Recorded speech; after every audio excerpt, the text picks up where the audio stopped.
Bonsoir, Georges. Bonsoir, Jean-François. C'est bien, Georges? Oui, c'est moi. Avec 10 ans de moins? C'est un look printanier. Un look printanier. Bon, tu le portes bien? Hein? Tu portes bien Merci. la barbe, tu portes bien le fait d'être imberbe, donc ça te va bien les deux. Bon, merci. Georges, j'ai envie de voir l'annonce, la marche pour la vie. Oui. Et je veux juste réitérer aux gens que c'est toujours en vigueur, ça se fait toujours, on le diffuse à chaque semaine, cette annonce-là. 31 mai, un samedi à 11h, devant l'Assemblée nationale, devant aussi la fontaine de Tourny à Québec. C'est un moment important. Pourquoi? Bien, parce que c'est le moment dans l'année où on peut se rassembler en tant que chrétien, pro-vie, personne de bonne volonté, pour défendre la vie humaine de la conception à la mort naturelle. Donc, au Québec, il y a environ 20 000 avortements par année. Ouais. Au Canada, c'est 100 000. Et nous qui tenons à cœur les droits de la personne, qui voulons protéger le plus faible, bien, c'est 20 000 petits-enfants qu'on tue par année dans le ventre de leur mère, ici au Québec. C'est une nation qui s'auto-détruit, malheureusement. Puis en plus, cette année, c'est le 50e anniversaire de la Charte des droits et libertés de la personne. Et le premier article, on peut lire « Chaque être humain a droit à la vie ». Mais ça fait donc 50 ans qu'on bafoue le premier article de cette charte qu'on a publiée il y a 50 ans. À chaque fois qu'il y a un avortement, c'est un être humain qui se fait bafouer son droit à la vie. Oui, tout à fait. Donc, on encourage tous les auditeurs à être là le 31 mai, devant l'Assemblée nationale, à 11h. Il va y avoir du maquillage pour les enfants, il va y avoir des mimes qui vont être faits, il va y avoir des chants, il va y avoir des artistes qui vont chanter, il va y avoir des conférenciers, il va y avoir des témoignages. Donc, ça va être un 11 à 3-4 qui va être assez bien garni. Puis, il va y avoir la marche, évidemment, la marche qui va prendre autour place. du centre-ville de Québec. Tout à fait. Ce soir, Georges, je veux qu'on parle ensemble notamment de la boussole électorale. Quand on regarde des programmes électoraux, quel parti incarne, selon toi, les valeurs les plus hostiles à la vie, à la famille et à la foi chrétienne? Je dirais que le parti qui incarne le mieux l'antichristianisme et je dirais, la culture de mort, c'est le Parti libéral du Canada. D'autant plus qu'il a le pouvoir très souvent dans l'histoire canadienne. Ça fait 150 ans que le Canada existe, plus ou moins, là, 156 ans à peu près. Et le Parti libéral, c'est lui qui domine, qui est élu 2/3 du temps. Donc, il a souvent la capacité de mettre en marche ses politiques. Et donc, pour ce qui est de l'avortement, non seulement au Canada, c'est le parti qui a dépénalisé l'avortement, Pierre Elliott Trudeau, et c'est son fils qui a vraiment promu non seulement à l'intérieur du Canada, en donnant des millions de subventions à des groupes pro-avortement partout dans le pays et des groupes pro-LGBT, mais aussi à l'extérieur du Canada, jusqu'à 750 millions de dollars par année. Donc, presque 1 milliard par année à des instances non gouvernementales en Afrique et en Asie pour promouvoir l'avortement, contraception, stérilisation dans les pays du tiers-monde. Donc, vraiment, c'est l'idéologie mortifère qui est répandue par le biais du gouvernement, et c'est à cause du Parti libéral, qui est souvent au pouvoir. Est-ce qu'on peut parler encore ou qualifier le Parti libéral ou le NPD de parti progressiste, ou parle-t-on désormais d'un programme antichrétien assumé?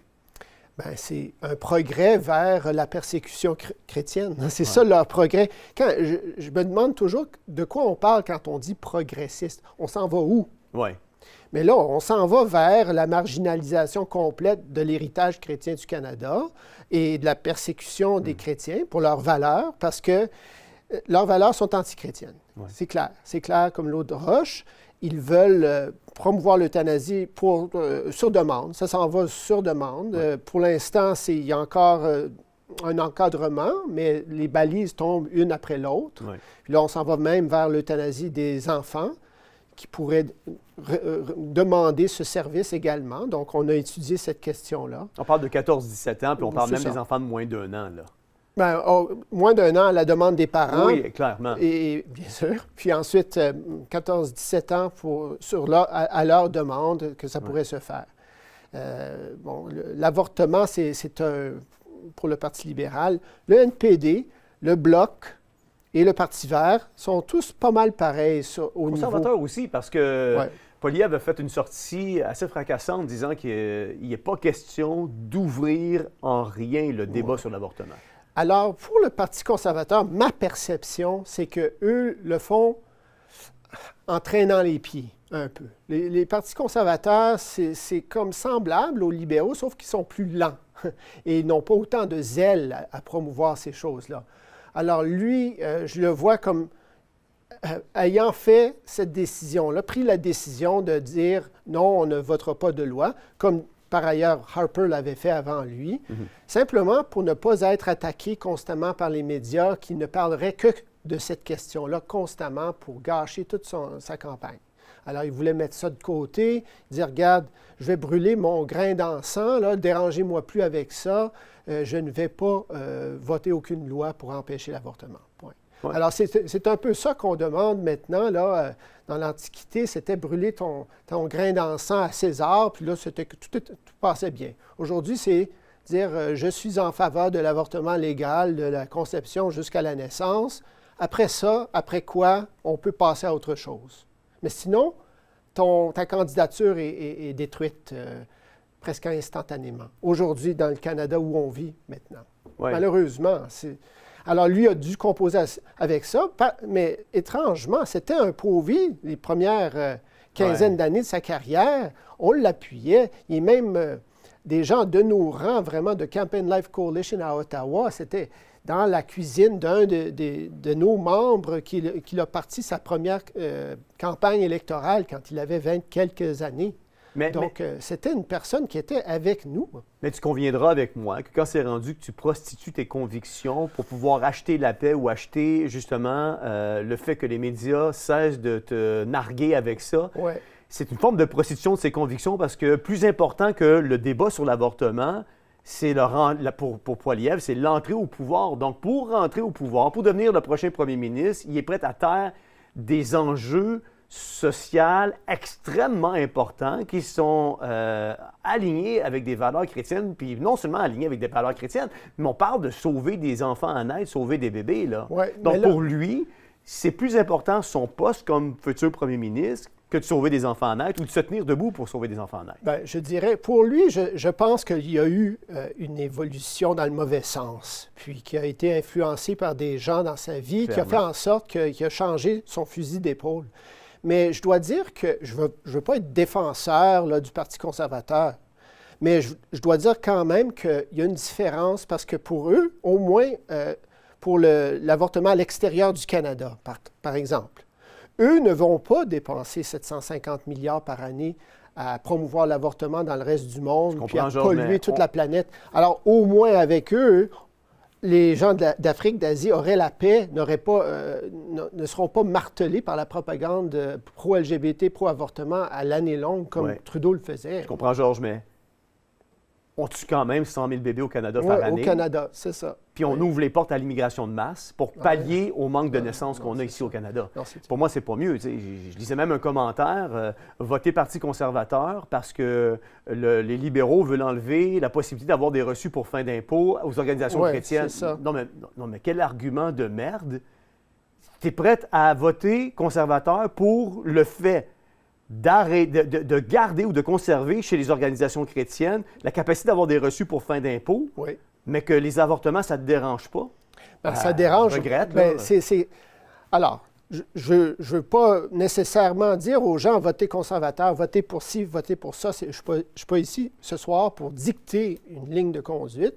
Je veux quand même apporter des éléments de réflexion. Pour les conservateurs, la personne qui voterait conservateur pourrait se dire, moi, je sais qu'au Canada, là, il y a deux partis vraiment qui sont en concurrence constante. Ça fait 150 années que c'est comme ça. Conservateur, libéral, rouge, bleu. Puis, il y en a un qui est à 100% mauvais au niveau des mœurs et des valeurs chrétiennes. L'autre est peut-être 65% mauvais. il y a beaucoup de mauvais, puis il ne veut pas toucher à l'avortement, mais au moins pour l'avortement, puis le pro-LGBT à l'extérieur, les conservateurs ne vont pas toucher à ça, ils ne vont pas promouvoir ça.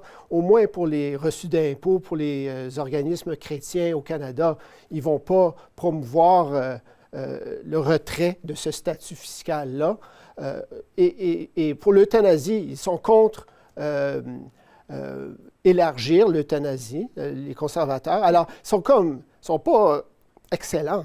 C'est pas quelque chose qu'on fait avec la joie au cœur là, de voter conservateur, mais au moins on empêche le pire. Alors, c'est les gens qui ont comme ils ont le caractère de dire, moi, au lieu d'avoir le meilleur, je vais empêcher le pire. Je comprends. C'est ça le calcul. Mais c'est du pareil au même pour moi. Il y en a un qui roule. On a préenregistré l'entrevue avec Maxime Bernier parce qu'il est en Alberta aujourd'hui. Un peu plus tôt, c'est la dernière entrevue qu'on va diffuser ce soir. Puis je vais le voler un punch. Maxime, il disait que les libéraux roulaient à 100 000 à l'heure dans tout ce qui était opposé à la foi chrétienne. Les conservateurs respectent la limite de vitesse, mais ils s'en vont vers ça quand même. Exactement. Puis on a un parti comme le Parti populaire du Canada qui vient chercher plus nos valeurs chrétiennes que ces deux partis-là qui sont présentement ici là, au Canada. Mais une personne pourrait répondre, mais le Parti populaire ne va jamais prendre le volant. Il est trop court pour prendre le volant. Bien, donnons-lui le volant. Ben, c'est si ça, tout le monde pense comme ça, ouais, et puis genre, ça me fait drôle d'entendre ça, tu défends la vie. Fait que oui, tu devrais être beaucoup vie. plus Parti populaire du Canada qui veut au moins réduire ça au premier trimestre, l'avortement. Je dois dire que je suis en faveur du Parti populaire pour son approche à l'avortement. J'encourage fortement les gens à regarder ce parti-là. Nous... Même en matière d'immigration de masse, en matière de wokisme, en matière de reconnaître la primauté puis l'autorité parentale, en matière de reconnaître... Ils sont vraiment alignés avec les convictions chrétiennes sur plein de points, sur leur... C'est ça. Je dirais que un des gros problèmes au Canada par rapport à d'autres pays, c'est qu'un parti de conviction perce très difficilement.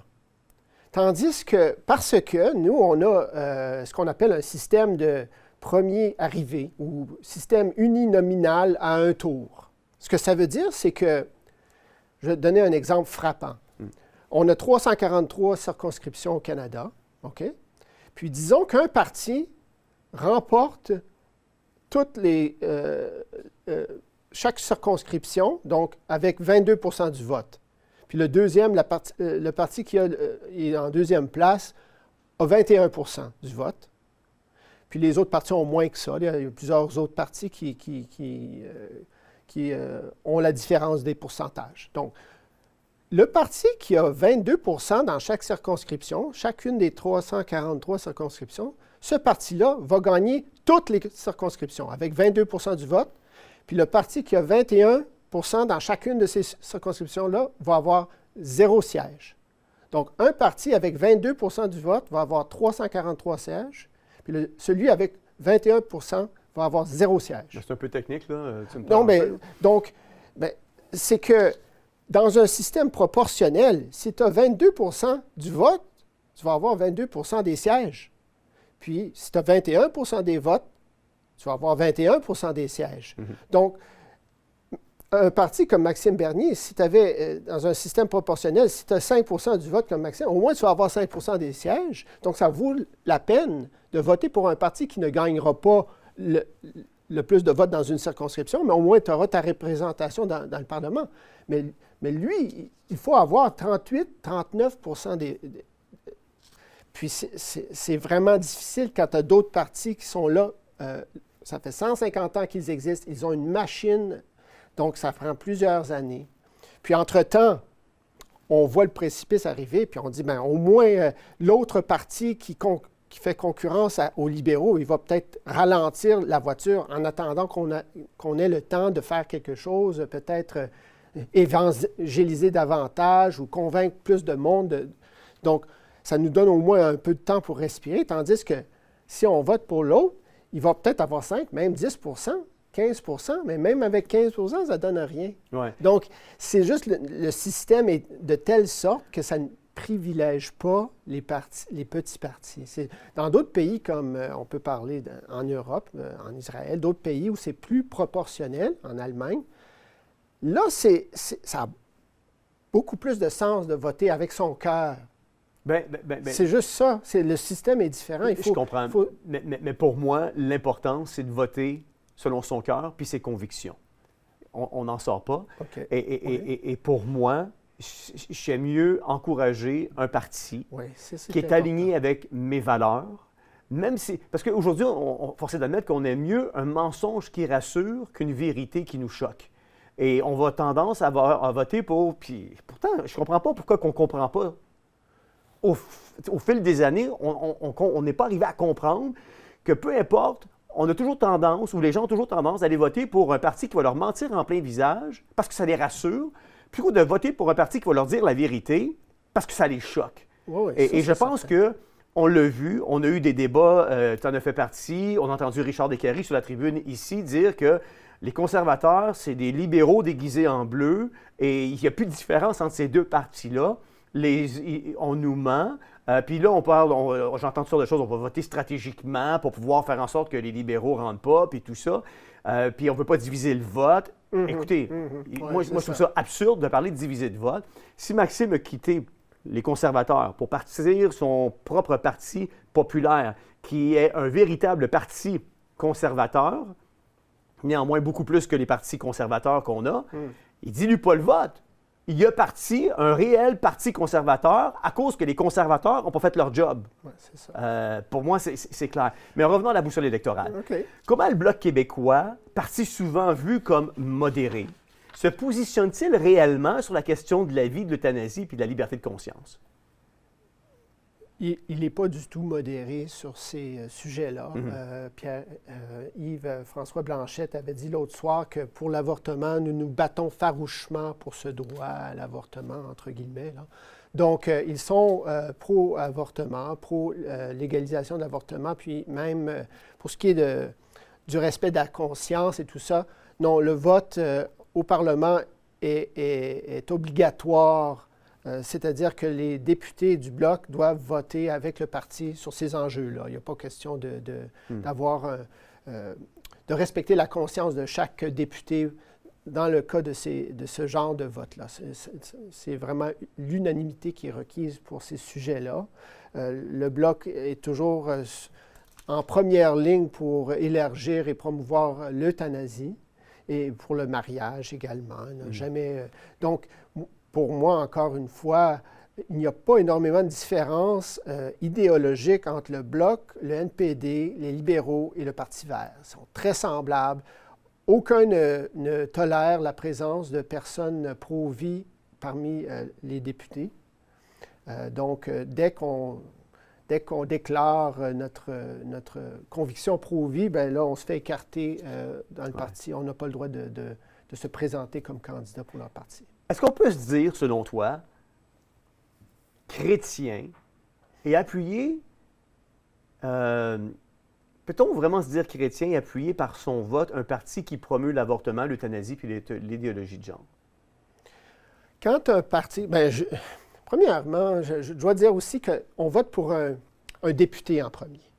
Parfois, le député peut être différent du parti, mais souvent, dans notre système aussi, la ligne de parti est très puissante, donc les députés deviennent juste presque des pantins du chef. Oui, parce que si tu n'adoptes pas la ligne de parti ici, on se fait tasser du caucus. Puis on devient un député indépendant assez rapidement. Donc, cela dit, oui. Alors, en théorie, on devrait être plus indépendant, on devrait être une personne intègre par nous-mêmes, ayant la capacité de voter d'une façon ou d'une autre, mais souvent, en réalité, c'est la ligne du parti. Alors, rappelle-moi ta question. Pardon.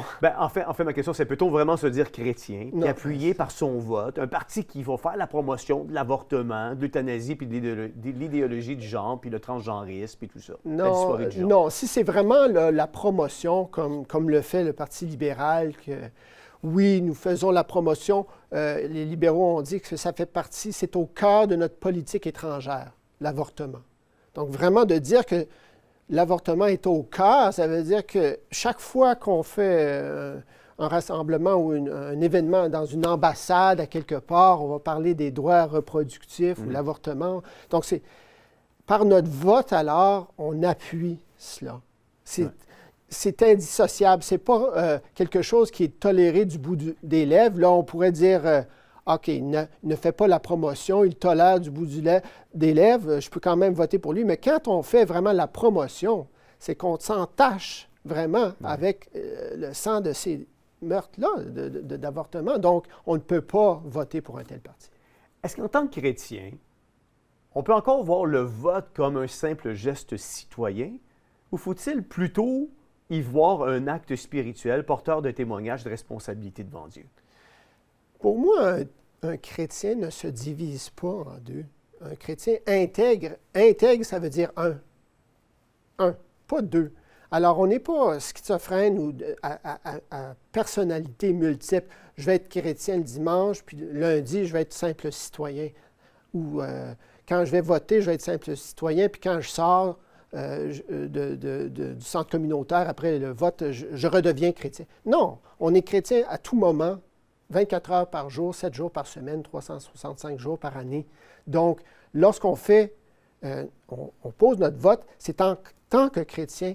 Puis quand on vote, c'est pour le bien commun. C'est pas pour nous-mêmes qu'on vote. On ne vote pas parce qu'on va avoir une déduction d'impôt nécessairement.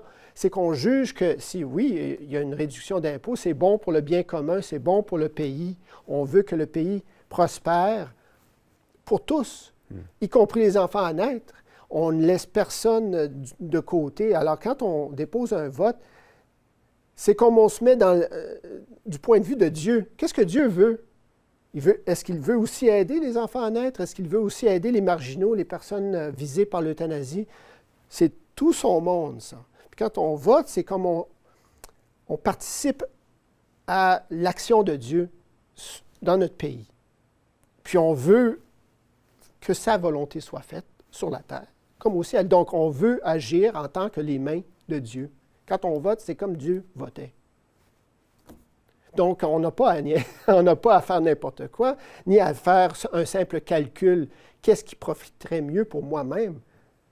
Dieu ne pense pas comme ça. Dieu donne sa vie aux autres. Alors, attends, je suis un peu contrarié parce que tu semblais pousser le Parti conservateur qui est exactement pro-avortement, puis le chef est sorti publiquement là-dessus.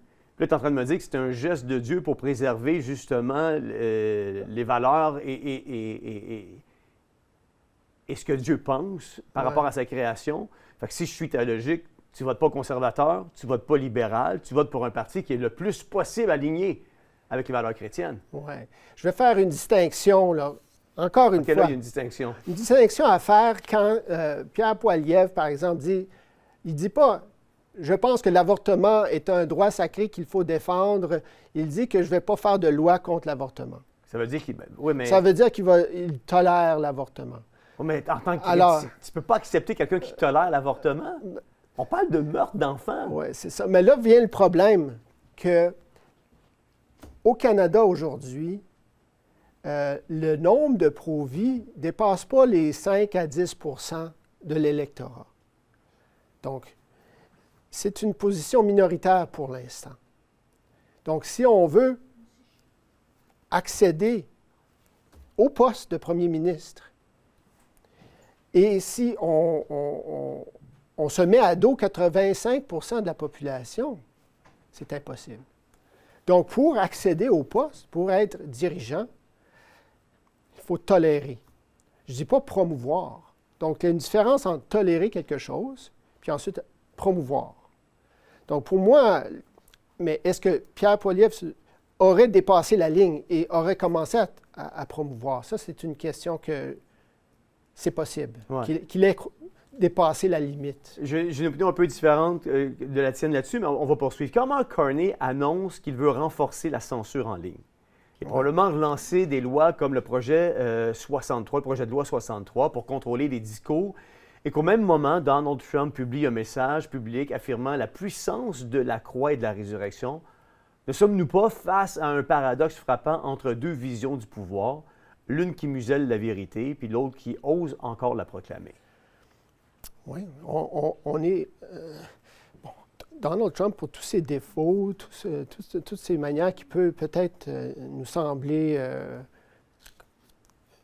dérangeantes, a écrit ou a publié une déclaration extraordinaire.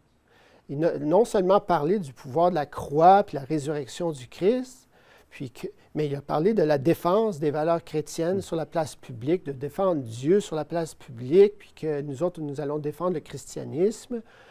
C'était fantastique comme déclaration. Tandis que, oui, Mark Carney, bien, il fait en fait le contraire. C'est qu'il veut s'attaquer au christianisme en rendant illégales les expressions de christianisme, les expressions des valeurs chrétiennes, comme le mariage, le fait que ce soit uniquement entre un homme et une femme, le fait que l'avortement, ce soit la mise à mort d'êtres humains innocents. Mark Carney va commencer à dire que ça, c'est des paroles haineuses qui doivent être censurées, que la personne qui agresse ainsi les femmes et les LGBT devrait être arrêtée de façon préventive. Donc, d'une part, tu as quelqu'un qui défend les valeurs chrétiennes, puis de l'autre, tu as quelqu'un qui est en train de préparer le terrain pour une persécution des chrétiens. Oui, absolument. Mark Carney affirme vouloir garantir sans exception l'accès aux bloqueurs de puberté et aux chirurgies de transition pour les enfants malgré les risques d'infertilité, de dépression puis de suicide. Est-ce encore de la médecine ou une forme de maltraitance institutionnalisée, déguisée en droit fondamental? Oui, c'est de la maltraitance. Puis même la clinique où Carney a envoyé sa fille. Donc la fille de Mark Carney s'identifie comme étant transgenre elle-même. Ouais. C'est une activiste maintenant. Puis elle a des pronoms spéciaux que j'oublie, les pronoms transgenres. Et c'est à la clinique Tavistock où elle est allée en Grande-Bretagne. Puis cette clinique a été fermée dernièrement parce qu'on faisait des boucheries sur les enfants de façon irréversible. On les diagnostiquait avec le transgenrisme, puis ensuite on les stérilisait et tout cela. Et il y a eu énormément de controverses autour de cela. On a fermé cette boutique-là, cette boucherie-là. Donc, Mark Carney est embarqué à 100% dans cette idéologie-là. Et ce que l'on fait avec le système médical, non seulement c'est de l'abus des enfants, mais on transforme, comme on l'a vu avec le docteur Béliveau, on transforme la médecine en vecteur de propagande. C'est qu'on veut conditionner les esprits, donc on s'en prend aux institutions que les gens admirent le plus et dont ils ont besoin, et on les noyaute pour qu'ils transmettent un message idéologique. Donc on fait cela avec la médecine et le transgenrisme.